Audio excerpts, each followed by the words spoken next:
সাত ভাগে কুরবানি করা যাবে কিনা, এই ধরনের প্রশ্ন কিন্তু আমরা আগে শুনতাম না। রিসেন্টলি কিছু কিছু স্কলারদের আলোচনা বা এতে করে লোকজন হয়তো বিভ্রান্তিতে ভোগেন কিংবা একটা ধোঁয়াশা তৈরি হয়, ফলে এই প্রশ্নটি করা হচ্ছে। আমরা আবহমান কাল থেকে আমাদের প্রিয় মাতৃভূমি বাংলাদেশে হয়তো ছাগল কুরবানি দিয়েছি অথবা গরু কুরবানি দিয়েছি সর্বোচ্চ 7 ভাগে। সো এটা আমাদের সবার কাছে জানা ছিল, এ নিয়ে আগে সংশয় ছিল না। ইদানিংকালে অনেকের মধ্যে এই বিষয়ে সংশয় জেগেছে। কেউ কেউ বলে থাকেন যে ভাগে যদি কুরবানি দেওয়া হয় 7 জনে মিলে, গরুতে বা মহিষে বা উটে, এই ভাগে কুরবানি হবে না, এটা অনেকে বলে থাকেন। এই কথাটি আসলে ঠিক নয়। আপনি যদি ভাগে কুরবানি দিতে চান এটি জায়েজ আছে, এবং একটি উটে বা মহিষে বা গরুতে আপনি সর্বোচ্চ 7টি ভাগে কুরবানি দিতে পারবেন ইনশাআল্লাহ।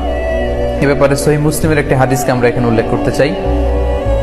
সাইয়েদনা জাবের রাদিয়াল্লাহু তাআলা আনহু থেকে বর্ণিত, তিনি বলেন, ক্বালা হাজাজনা মা রাসূলিল্লাহি সাল্লাল্লাহু আলাইহি ওয়াসাল্লাম, আমরা আল্লাহ রাসূল সাল্লাল্লাহু আলাইহি ওয়াসাল্লামের সাথে হজ করেছি। ফানাহারনাল বাঈরা আন সাবআ, সেখানে আমরা উট কুরবানি দিয়েছি 7 জনের পক্ষ থেকে। ওয়াল বাকারাতা আন সাবআ, আর আমরা সেখানে গরু কুরবানি দিয়েছি 7 জনের পক্ষ থেকে। খুব সুস্পষ্ট, একটি উটে ওনারা 7 জন অংশগ্রহণ করতেন, একটি গরুতে 7 জন অংশগ্রহণ করতেন।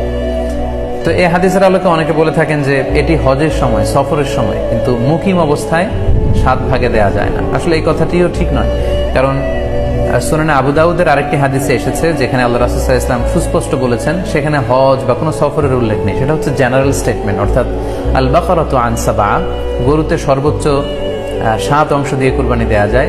ওয়াল জাযুরু আন সাবআ, আর উটের ক্ষেত্রেও সর্বোচ্চ 7 অংশ দিয়ে